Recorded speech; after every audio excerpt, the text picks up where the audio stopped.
kinachosema fahamu ukuu wa Mungu ulio juu yako.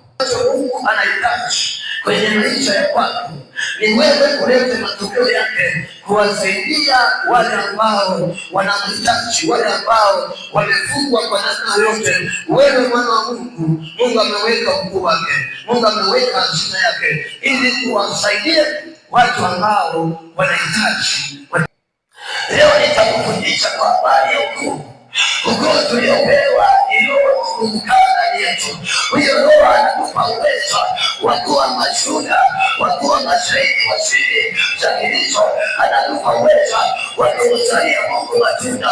Roho Mtakatifu ambaye ameachiliwa ndani yetu, huyo ndiye anayetuwezesha, huyo ndiye anayetusaidia, na huo ndio ukuu ambao tumepewa mimi na wewe, ambaye utatusaidia kujitangaza Yesu mwana Mungu, na ukiwa nao umefungua katika kumzalia Mungu matunda, katika kushuhudia hima kiwango cha nguvu za Mungu kilicho ndani yako. Maana anasema tunatenda kwa kadiri ya ukuu na nguvu ya Mungu inayotenda kazi ndani yetu. Sasa anasema tunapokea Roho Mtakatifu, na njia ya kwanza kupokea Roho Mtakatifu ni kuzaliwa na Roho.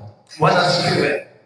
Na kila mtu wa Mungu aliyemwamini Yesu lazima amepata msingi wa kwanza, amebatizwa kwa maji, amezaliwa kwa Roho. Ukishafanya hiyo hatua mbili, umepata kupokea matokeo. Kuna watu wameshindwa, kuna watu wagonjwa, kuna watu wamefungwa na nguvu za giza, wanatamani kuona mwana wa Mungu atakayesimama na kujikemea nguvu za giza. Kama tunapenda kujifunza na kuomba Mungu usiku na mchana, ni kutafuta hii nguvu ambayo Yesu aliachilia pale ulipozaliwa kwa maji na umezaliwa kwa Roho. Kitendo cha kumkiri Yesu manake umepewa nguvu za kutoa matokeo.